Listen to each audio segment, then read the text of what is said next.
మీ business ను develop చేసుకోవాలి అనుకుంటున్నారా? మీ పరపతిని పెంచుకోవాలి అనుకుంటున్నారా? అయితే ఓకే టీవీ ద్వారా L band, Aston band ad, scrolling ad, ad with voice overs, logo bug, video ads ద్వారా మీ యాడ్స్ ను పబ్లిష్ చేసుకోండి. సంప్రదించవలసిన ఫోన్ నెంబర్ 8520917933. నమస్కారం, నా పేరు శ్రీనివాస్ యాదవ్ మేడం. సో ఇప్పుడు పార్లమెంట్ ఎలక్షన్స్ వస్తున్నాయి. ఏ పార్టీ వస్తే బాగుంటుంది, ఏ అభ్యర్థి వస్తే బాగుంటుందని అందరూ చూసుకున్నట్టయితే ఇప్పుడున్న ఫ్లో ప్రకారము మోడీ గారి ప్రభావం ఎంతో ఉంది మన భారతదేశం పైన. అదేవిధంగా మనము ఎన్నోసార్లు నా చిన్నప్పటి నుంచి చదువుకుంటూనే ఉన్న అభివృద్ధి చెందుతున్న దేశం అని. అరే అభివృద్ధి ఎప్పుడు చెందుతుందిరా నాన్న అని నేను కూడా అనుకున్నాను. అట్లనే ఇప్పుడు మన అందరూ చదువుతారు, మా పిల్లలు కూడా చదువుతారు అభివృద్ధి చెందిన దేశం అని. త్రూ ప్రపంచంలో చూసుకుంటే కూడా ప్రపంచంలో ఏ మూలన పోయినా ఇప్పుడు మన ఇండియా పేరు వినిపిస్తుంది, అట్లనే మోడీ గారి పేరు కూడా వినిపిస్తుంది. మనం చాలా గొప్ప విషయాలు ఎన్నో మోడీ గారు భారతదేశానికి ఇది చేశారు. ఎగ్జాంపుల్ తీసుకుంటే కరోనా వచ్చినప్పుడు అదే మనకు వేరే గవర్నమెంట్ ఉంటే నేను ఇట్లా మాట్లాడేటప్పుడు కాదు మేడం, మీరు కూడా ఇట్లా అడిగేటోళ్ళు కాదు. మోడీ గారు ఉన్నారు కాబట్టి వ్యాక్సినేషన్ కూడా ఫ్రీగా ఇచ్చారు మనకు. ఆ వ్యాక్సినేషన్ని అదే ఫ్రీగా కాకుండా వేరే గవర్నమెంట్ ఉంటే మనకు ఎన్నో లక్షలు వేల కోట్లు ఖర్చు పెట్టినా కానీ దొరకకపోతుండే. పైసలు ఉన్నోడు బతికేటోడు, పైసలు ఉన్నోడు చచ్చిపెట్టాడు. ఇది మాత్రం 100% వాస్తవం. అదేవిధంగా ఆయన వ్యాక్సిన్ చూసుకున్నాము, రామ్ మందిర్ చూసుకున్నాము, కార్గిల్ది మన కాశ్మీర్ చూసుకున్నాం, 376 ఆర్టికల్ది, మహిళలకు ఎన్నో చేసిండు. ఇంకోటి నేను ఎప్పటి నుంచో చదువుకున్నప్పుడు నేను ఇతర దేశాలల్లో యూఎస్లలో కూడా అబ్రహాం లింకన్ చెప్పులు కుట్టేటోడు అది అని. అరే ఛాయ్ వాళ్ళ పిఎం అయినా అంటే మన ఇండియాకి ఇంతకంటే గొప్ప విషయం ఏముంటుంది? అట్లా కింది స్థాయి ఉన్న వ్యక్తిని పై స్థాయి వరకు తీసుకుపోయి ఛాయ్ అమ్ముకునే వ్యక్తి పిఎం నుంచి ప్రపంచ దేశాలలో ఎక్కడ పోయినా మోడీ అంటారు ఇవాళ రేపు. సో ప్రపంచంలో మొత్తం ఏడికి పోయినా మోడీ, ఇండియా కంటే మోడీ పేరు ఎక్కువ వినిపిస్తుంది. సో మనం గర్వంగా చెప్పుకోవచ్చు మనం ఇండియన్స్ అని చెప్పి. ఇప్పుడు మా ఫ్రెండ్స్ కూడా ఉన్నారు, చాలా ఇతర దేశాలలో ఉన్నారు, వాళ్ళని కూడా అడుగుతుంటా ఏమరా అంటే అరే నాన్న మన ఇండియా పేరు చాలా గర్వంగా చెప్పుకుంటున్నాం మేము. ఒకప్పుడు మన బాబాయిలు మా పిన్నిలు కూడా ఉండే ఇక్కడ, వాళ్ళు ఇండియా అంటే భయపడుతుండే, ఇప్పుడు గర్వంగా చెప్తారు ఇండియా అంటే. ఒక్కడు కూడా రెస్పెక్ట్ ఇస్తారు, పైగా రెస్పెక్ట్ ఇచ్చి మనకు మన మర్యాదనే అలాగుంది. సొంత దేశంలో కాకుండా బయటవే బతున్నాము అంటే కూడా బయట కూడా మన పేరుని గర్వంగా చెప్పేటట్టు చేసిందంటే ఆయనంత గొప్ప వ్యక్తి ప్రపంచంలో ఉండడని నేను అనుకుంటున్నాను. అట్లాంటి కారణ జమ్యుడు మోడీ కూడా. ఎందుకంటే ఎన్నో విషయాలు ప్రపంచంలో చాలా గవర్నమెంట్లు వచ్చినాయి కానీ గొప్ప నిర్ణయాలను నాలాంటి యువక రక్తం లెక్క సడన్గా తీసేసుకొని ఎవరి గురించి ఆలోచించకుండా ఓట్ల పరంగా కూడా ఆలోచించాడు మేడం. ఆయన పెద్ద నిర్ణయాలు తీసుకొని పెద్దవి చేసిండు అన్ని. అట్లనే మనం మల్కాజ్గిరి పరంగా చూసుకుంటే మన తెలంగాణ పరంగా మన ఢిల్లీలో మోడీ ఎట్లనో మల్కాజ్గిరికి రాజేందర్ అన్న అట్లా. ఎందుకంటే తెలంగాణ వచ్చిన కొత్తలో తెలంగాణ కోసం కొట్లాడిన వ్యక్తి. నాలాంటి యువకులు ఎంతోమంది కొట్లాడుతూ కూడా కేసులు అయితే బయటకు తీసుకొచ్చిన వ్యక్తి. నమ్మకంగా ఉంటూ తొలిసారిగా ఆర్థిక శాఖ మంత్రి, ఆరోగ్య శాఖ మంత్రిగా ఎప్పుడే చెప్పుకున్నా, కరోనా వస్తే మోడీ అయితే ఎట్లా ముందుకు వచ్చి వ్యాక్సినేషన్ ఇతర దేశాలకు పంపించిండు. కరోనా వచ్చినప్పుడు భారతదేశం మొత్తం మోడీ తిరిగితే తెలంగాణలో మొత్తం ఇటలందరూ తిరిగాను హాస్పిటల్లో. ఒకటే ఒక కాన్వే, ఇటలందరూ కాన్వే తిరిగాను. అరే కరోనా వస్తే మా అన్నకి దగ్గర నేనే పోతలేను, అట్లాంటిది కరోనా వచ్చిన పేషెంట్ దగ్గరికి అందరు తిరిగిపోయాడు రాజేందర్ అన్న. అట్లాంటి రాజేందర్ టికెట్ ఇవ్వడం మా గొప్పతనం. ఇంకోటి మాకు మల్కాజ్గిరికి ఆయన ఎంపీగా ఎన్నుకోబడి బీజేపీ తరఫున అభ్యర్థిగా మాకు ఎన్నుకోబడినందుకు మేము ఎంతో సంతోషంగా ఉన్నాం. అది చాలా గర్వదగ్గ విషయం. ఇద్దరి మనస్పర్ధలు ఒకటే, మోడీ గారు తీసుకున్న, రాజేందర్ అన్నది ఒకటి తీసుకున్నా. ఎందుకంటే ఈయన ప్రజల కోసం పుట్టిన మనిషి, జన హృదయాలకు గెలిచిన నేత. మొన్న ఎలక్షన్లో తీసుకుంటే కూడా పక్కకున్నా కానీ ఆయన ఓడగొట్టాలని ఎన్నో స్కీమ్లు పెట్టినా కానీ అప్పుడు ఎలక్షన్ కూడా ఈటల అందరికీ కేసీఆర్కి అన్నారు కానీ పలానా పార్టీకి అనలేదు. ఆ గెలుపుతోనే ఆయన బయటపడ్డాడు. ఇప్పుడు కూడా ఆయనకు టికెట్ ప్రకటించినప్పుడే గెలుపు కూడా ప్రకటించేసారు మల్కాజ్గిరి ప్రజలు మనసులలో. 10 మంది మనసులలో వేరే అభ్యర్థులు ఉన్నా కానీ అందరి మనసులలో ఒకటే ఉన్నది. రాజేందర్కి సార్ పోటీ అనేదే లేదు మేడం. ఇప్పుడు ఆయన ప్రకటించారంటే మా దృష్టిలో పేరు ప్రకటించాలి, గెలుపు ప్రకటించారు అన్నకి అంతే. ఎందుకంటే ప్రతి ఒక్క మనసులు ఉన్నది, మనసులో పార్టీ పరంగా కొన్ని మనసులు ఉన్నా కానీ ఈటల అందరూ అంటే వ్యక్తిపరంగా అభిమానము, మోడీ కూడా పార్టీ పరంగా అభిమానము. అందువల్ల చాలా చూసుకుంటే మల్కాజ్గిరి పార్లమెంట్ నియోజకవర్గంలో ఆయనకి పోటీ అనేదే లేదు, పక్కా గెలుస్తుండు. ఈసారి మళ్ళా పిఎం 3వ సారి అవుతాడు, అవి చూపిస్తాడు. అవి కూడా చాలా గొప్ప నిర్ణయాలు తీసుకుంటాడు.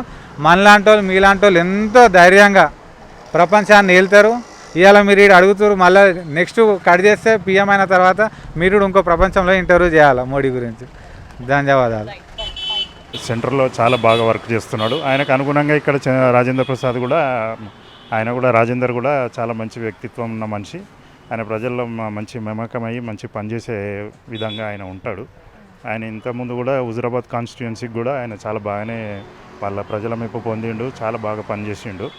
మీరు అదేవిధంగా ఇక్కడ కూడా ఈ కాన్స్టిట్యుయెన్సీకి కూడా అందరు సహకరించి ఆయనకు ఓటేస్తే మాత్రం మనకు ఏదైనా మంచి ఫ్యూచర్ కానీ ఆయనతోని ఏదైనా మమేకమే ఆయనతో పనులు కూడా చేసుకోగలిగే అంత మనకు వీలుంటుంది.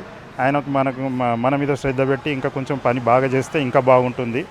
మనకు అభివృద్ధి పనులు కూడా బాగా జరగాలని ఆయన ద్వారా కోరుకుంటున్నాం. సో మీరేమనుకుంటున్నారు సార్? ఆయన ఏమో బీజేపీ అంటున్నారు, మేము బీజేపీ అనుకుంటున్నాం మేడం. నరేంద్ర మోడీ గారి నాయకత్వంలో చాలా బాగుంది. ఇంకోటి సెంట్రల్లో కూడా అన్ని పనులు కార్యక్రమాలు మంచిగా చేస్తుండు. ఇంకోటి అభ్యర్థులను కూడా మంచి పర్సన్స్ను సేవ చేసే మనుషులను ఎన్నుకుంటుండు. ఈ మల్కాయి నుండి రాజేందర్ అన్న వస్తే చాలా బాగుంటుందని, ఎందుకంటే అతనికి ఆల్రెడీ మినిస్టర్గా చేసిండు. టీఆర్ఎస్ గవర్నమెంట్లో కూడా మంచి పేరు ఉంది అతనికి, మరి ప్రజల సేవ ఉంది. మెయిన్ అతని వ్యక్తిత్వం కూడా చాలా మంచి వ్యక్తిత్వము. రాజేందర్ అన్న వస్తే మేము బాగుంటుందని మేము కోరుకుంటున్నాము. మాకు ఇక్కడ తెలిసిన ప్రజలకు ఫ్రెండ్స్కి కానీ రిలేషన్ కానీ చాలామందికి మేము చెప్పేది ఏంటంటే బీజేపీకే ఓటేయమని చెప్తున్నాం. ఎందుకంటే బీజేపీ వస్తేనే గవర్నమెంటు, ఆ బీజేపీ గవర్నమెంట్ ఉంటేనే ప్రజలకు సేవ ఉంటుంది, అన్ని పనులకు కూడా మంచిగా జరుగుతుంది. ఏ అక్రమాలు కానీ అన్యాయాలు కానీ ఇట్లాంటివి అయినా సరే మోడీ గవర్నమెంట్లో సక్సెస్ఫుల్గా అయినాయి. మేము 100% నెక్స్ట్ టర్మ్ కాదు ఇంకా కాదు బీజేపీ రావాలని కోరుకుంటున్నాం. ఇంకోటి ఏంటంటే రాజేంద్ర అన్న కింద ఉన్న వాళ్ళు కూడా చాలా మంచి వ్యక్తులు ఉన్నారు, మంచి సేవా కార్యక్రమాలు. మాకు తెలిసిన మోహన్ యాదవ్ అని అన్న కూడా చాలా కార్యక్రమాల్లో ఇంతకుముందు కూడా టీడీపీలో చేసిండు, చాలా ఎక్స్పీరియన్స్ ఉంది, ప్రజలలో మంచి పేరున్న వ్యక్తి. అట్లాంటి వ్యక్తులను ఉన్నందువల్ల మేము కూడా దాన్ని కూడా మేము యాక్సెప్ట్ అయ్యి బీజేపీ గవర్నమెంట్కి రావాలని కోరుకుంటున్నాం మేడం. అనుకోవడానికి there is no other alternate except BJP. That's all. While seeing the political scenario or the developmental activities or the peace which has been maintained in our country, there is no other alternate. What the Congress has done since 70 years, bomb blasts, terrorist activities, bribing, corruption, A to Z corruption, Congress thought India, people. When Modi came into power, not even a single naya penny has been corrupted, corruption has been taken place. So there is no other alternate for the people rather than BJP or Modi. Secondly, under the leadership of Prime Minister Modi, India reaches the 5th position economically. Before that, in 2014 when he has taken oath, India's position is 10th. Within 9 years, he took India 5 grades upper level. See, our foreign reserves, neither the America, nor the England, nor the France, nor the Russia, no one country in the world that has the foreign reserves which India possesses with it. What qualities more than this we can see? Are we seeing any bomb blasts? Rarely. That too within 24 hours we are catching. During the Congress period, bomb blasts take place. The people will sit along with ministers, guidance. All these things happen. Curfews, everything. Now from Kashmir, take 370 article, which is not at all useful, which is not at all needed. Jawaharlal Nehru introduced it in the constitution. What happened? Nobody dared. What the Mehbooba Mufti and Farooq Abdullah, even Congress or communists, these people, what they said? It is not possible to remove 370 article. What happened? Modi removed it. Tribal Talaq. Modi introduced it. Ram Mandir. Anybody guessed it? Is it possible? No one. Till Ram Mandir built, everybody asked. Mandir बनाएंगे लेकिन तारीख नहीं बताएंगे. Modi showed them how to build the mandir and date and inauguration. What qualities you require for the Prime Minister which Modi possesses? No one. Even they are not even 1%, either Rahul Gandhi or Priyanka Gandhi, Tejasvi Surya, Akhilesh Yadav, nobody can compete. World leaders are accepting him. Putin, he is not comparing with Modi. Any leader, any Prime Minister, they are bending.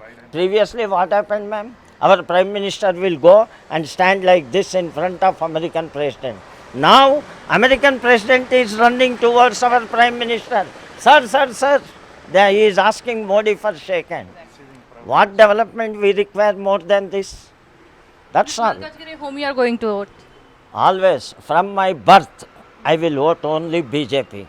In 1983, I got my first vote. From then onwards, I am voting for BJP. BJP is the only political party which works for the nation development. No one. You take the history of every political party. They want to develop their sons, their family, their relatives. What Modi has done? Development. Rajendra will work here. How Ital Rajendra will Outright, no doubt at all. 100% is going to win with a huge majority. Even Congress people, TRS people, they will vote for Ital Rajendra. You see after the result, if it is possible, again we will meet. How much majority it will come? See, it depends upon. But certainly with a huge majority he is going to win. మీ పేరు? నా పేరు మమత. ఏం చేస్తుంటారు? Business చేస్తా. ఇదే business. Super. So ఇప్పుడు elections వస్తున్నాయి, parliament elections. ఎవరు వస్తే బాగుంటుంది, ఏ పార్టీ వస్తే బాగుంటుంది? మోడీ సార్ వస్తే బాగుంటుంది అనుకుంటున్నాం మేడం.